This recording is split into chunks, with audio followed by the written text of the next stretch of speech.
Hi guys, my name is Sisi and I'm a Ugandan medical doctor working in the UK, and I started my YouTube channel about 3 years ago, and the first video I did was how to work in the UK as a doctor from Uganda, and I have since made another updated video, and it's still my most frequently asked question is how to work as a doctor in the UK. What is the process? So I'm just doing an update because it's 2024 now and there have been a few changes, but the process has mostly been pretty much similar. So to work as a doctor in the UK, you need to get GMC registration. GMC is the medical regulator of doctors in the UK. So you need to get GMC registration and a license to practice. So the registration comes together with a license to practice. It's not like in Uganda where it's two different things. It's all one thing that you apply for at once. And there are 4 ways to get it, but I'm going to focus on one, which is the most common way, but I'll tell you a little bit about all the other ways as well. The first way, which is the most common, is via the PLAB pathway. The second way is via specialist exams. So for instance, Royal College of Obs and Gynae, Royal College of Psychiatry, Royal College of whatever your specialty is, you can do those exams and use that to apply for GMC registration. The third way is to be sponsored directly by an employer, and the commonest program that does this is the Medical Training Initiative, or MTI, which is where they sponsor you, and in that case you only have to do the English language exams and then apply for GMC registration directly. And also some other employers can do it as well. It's not only the MTI, it's just the most common. And the fourth way is where you are already a specialist in your home country and you go through a process with the GMC to show that your qualifications are just as equal as the ones here. I don't know all the details of that, but I know that it's also one of the options listed on the GMC's website. So if you want to use this option, please kindly email them directly because they have their email over on GMC, like Google GMC, General Medical Council, and you'll get their contact details for that. Again, I have made another video with all the details of each of these 4 different methods that I will link down below. You can go check that out. So for today, we're going to follow the PLAB pathway. So step 1 for the PLAB pathway, and actually this is step 1 for all of them, is English language. The first thing you want to do is do your English language exams to make sure your English language is acceptable. So the exams that they use are either IELTS or OET, and if you're doing the IELTS, then make sure you do the IELTS Academic UKVI. It has to be the academic version, but also ideally do the UK one, because at the time of visa application, they will also need to show English language, and so they want a specific UKVI one. So make sure you choose IELTS Academic UKVI, do your English language. If you're not doing IELTS, then you can also do OET, which I personally have not done, but from what I've heard, it's supposed to be easier in that they use examples that are more related to like your employment and your job. So for instance, if you're a doctor, apparently the questions can be like write a letter, maybe a referral letter from a GP to like a specialist, or and vice versa. Those kind of things, which apparently are easier. Yet in IELTS, it can be all kinds of random things. I've made another video on my tips of how I passed IELTS after a few attempts and what I think you shouldn't miss out on, and I'll link that down below as well. So for the IELTS, they do need you to have a minimum of 7. What am I doing? A minimum of 7 in each domain, and I don't know that value in OET terms, but again, my video on IELTS will have more details on that. So make sure you're doing the first the English language exams and getting the required marks that you need. If you're liking this video up to this point, please give it a like. That really supports my channel. Thank you. The next is the PLAB exams. So from 2024, which is this year, the GMC introduced the UKMLA, which is the UK Medical Licensing Assessment. And this is kind of similar to the US MLEs, if you've heard of the US MLEs, those are the US exams. The similarity is that both IMGs, or International Medical Graduates, and the British Medical Graduates all have to do the same exam. However, for the British medical graduates, the exam is organized by their medical schools, while for international medical graduates, the exam is organized by the GMC. And according to the GMC's website, they say that the exam is still going to be called PLAB for a while longer. So it follows the blueprint of the UKMLA, meaning the content is similar to what the British grads are doing, but the name is still going to continue to be called PLAB a little bit longer, and they will update it in future. So the first exam is called PLAB 1. So it's still called PLAB 1, but when they change the names, it's going to be called AKT, or Applied Knowledge Test. So there's a content map you can find on the GMC website, but when I had a quick look, I saw that it covers conditions such as otitis media, fevers, skin rashes, different infections, diarrheal diseases, like common things that you can expect in like If you're in Uganda, I guess it's like MO level or internship even, like common conditions that occur in like the public. The exam can be done in various countries around the world, and the good news for Uganda is that it can now be done closer to home, that is in Nairobi. And the last time I did this video, that option was not there. So the nearest it can be done to Ugandans is in Nairobi. It's a computer-based exam. Oh, actually, it's not a computer-based exam. It is a written exam. For me, when I did it was a written exam, and I think it's still a written exam, like on paper, but it might become computer-based at some point, or maybe it is already. I don't know about those details, but all I know is that from what I read, they said that it's still the same as PLAB 1, which is 3 hours and 180 MCQs. So you're just circling A, B, C, D, which is the correct. Those kind of things which you've been probably familiar with if you've been in medical school. The exam happens 4 times a year, and this is another change since my last video, is that the times in the year have changed. It can be done in Feb, May, August, and November. Those are the 4 times in the year that it's currently being done, but this might change because by the time I did my last video, it was different times. It was, for instance, being done in March, which is not being done anymore. Other countries that PLAB 1 can be done are South Africa, Egypt, Nigeria, Ghana, Saudi Arabia, UAE, Dubai is where most people were doing it before because it was easier to get visas to Dubai. Pakistan, India, Sri Lanka, Bangladesh, Republic of Ireland, Spain, Australia, and Canada. Within the UK, it can be done in London, Belfast, Birmingham, Cardiff, Edinburgh, Newcastle, Oxford, and Sheffield. And in the EU, it can also be done in Spain and Madrid. So very many countries that you can do PLAB 1. After you've done your PLAB 1 and you've passed, then the next exam is the PLAB 2. PLAB 2 will then be called the Clinical and Professional Skills Assessment when they change over to UKMLA. So PLAB 2 is an OSCE exam. So it's an OSCE where there are stations. So there's 18 stations, 2 of them are rest stations, and each station is about 8 minutes. So these are clinical scenarios. So for instance, they'll put like a patient and take history from the patient, or there'll be like a mannequin and do physical examination of that mannequin, or there's mannequins where you can take off blood as well. There's mannequins where you can do like CPR, different things like that, which are also on the content map. So this exam is only done in the UK at the moment. It's only done in Manchester over at the GMC's offices. That's number 3 Hardman Street. So that's where I did my exam as well. This exam is more frequent, so at least it's not only 4 times a year. It's every single week. I think 3 days a week the exam is being done, and it is an OSCE exam and it's in person, so that means you have to be in the UK in person. So if you're abroad, then now you have to apply for a visa. You apply for a standard visit visa. That's where the PLAB exam is included as well. And if you're coming to do the PLAB exam, ideally you want to mention you're coming to do the PLAB exam, and they say that you must also show proof of booking of that exam from the GMC, and also proof of your medical school that you are a real genuine student, like maybe your transcript, not your transcript, I guess like your degree certificate.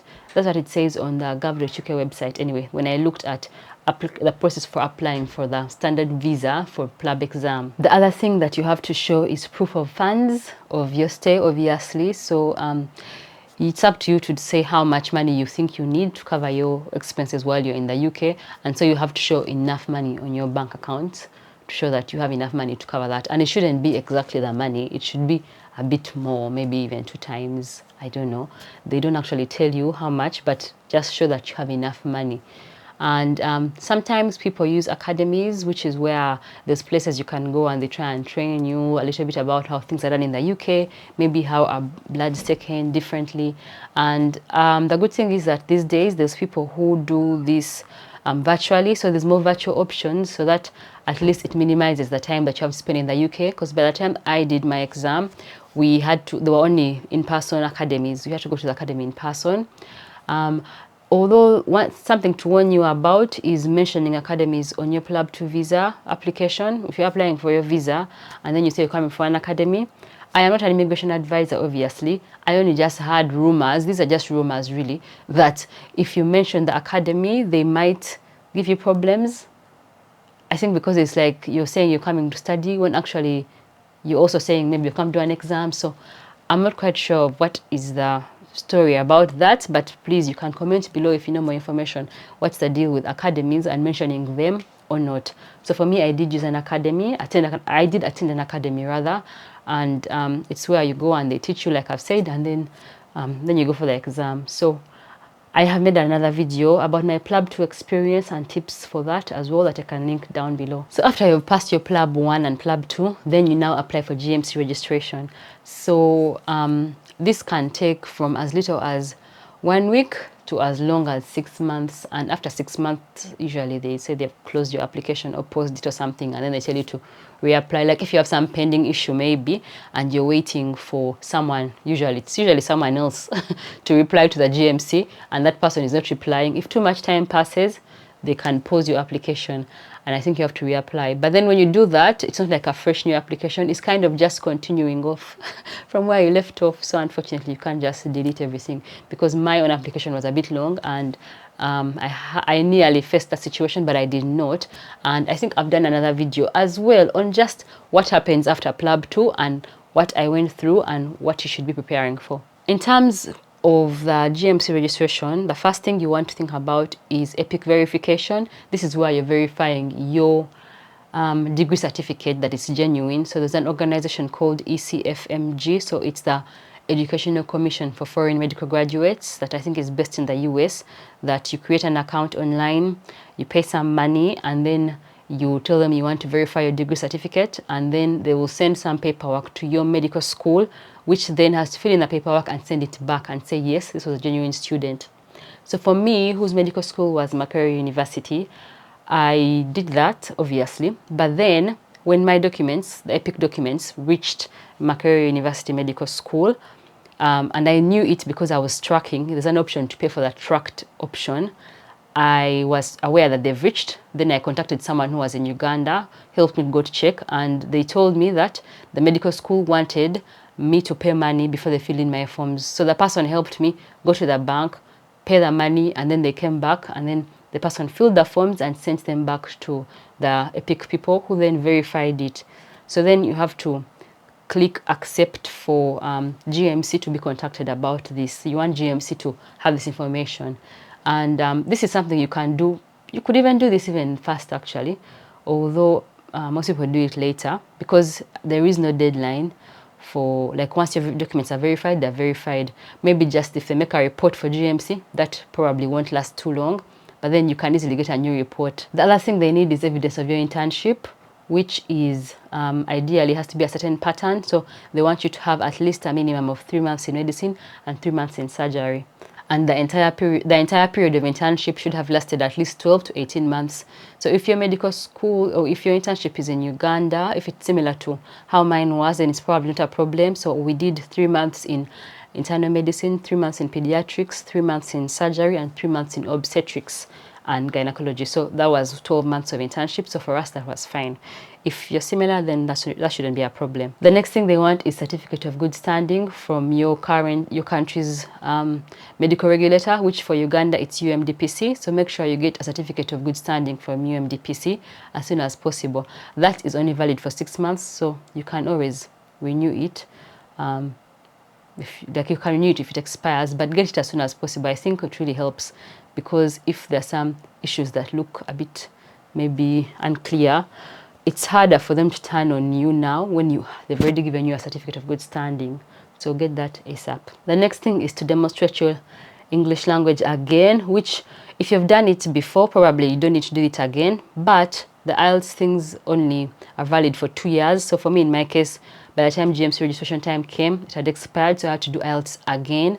And yeah, so that's something that is needed. You need IELTS to be valid also at the time of GMC registration. The next thing is your passport. Obviously, you need to have a passport. So if you don't have a passport yet, apply for a passport, because I'm guessing you're wanting to leave your country. So you need a passport. So do that if you haven't done that yet. The next thing they want to know is your activities for the last 5 years. And this is where people usually start worrying about gaps, clinical gaps, if they haven't been working for a while. And it's not a big deal. Just explain what you are doing. For me, I had some little gaps. They were not that long though, but they were like, maybe I was on honeymoon. I was like maybe maternity leave, those kind of things where I don't really have any clinical work that I'm doing. If you are doing non-medical work, then they will need employer references to know what were you doing in this non-medical work. Or if you're doing a clinical attachment of more than 2 months, they also want a reference from those people. Additionally, if you're doing medical work without a license to practice, they also want a reference from those people, because what are you doing? Where are you working without a medical license to practice? Ideally, you should not be doing that. So anyway, if you have any such scenarios, then this is where you mention them, and that's where they will need a reference. Otherwise, they don't need references. So for me, I didn't have any gaps that required me to give any references at that point. The next thing is declaring your fitness to practice. So in that GMC application, GMC registration application, they want to know if you have any chronic illnesses, if you have any convictions, any crimes, like anything that might affect your fitness to practice. So you have to fill that in there. So after you've applied for GMC registration with a license to practice, then hopefully everything goes on well, and then you get your license to practice and GMC registration, and then you start applying for jobs. I personally applied for jobs over at the NHS jobs website. There are agencies, different agencies that recruit. I don't know any personally myself that I can recommend, so I'm sorry about that.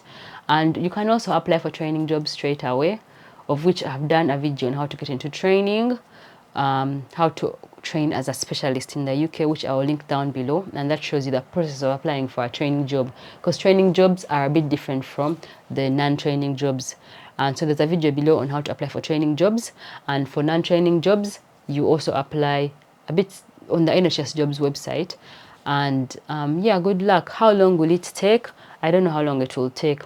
Things keep changing. So by the time that I first came, which was back in 2017, it was easier to get jobs. But I remember the person I spoke to who was giving me advice and things told me that when he had come, it was so hard. You had to do a clinical attachment to get a job.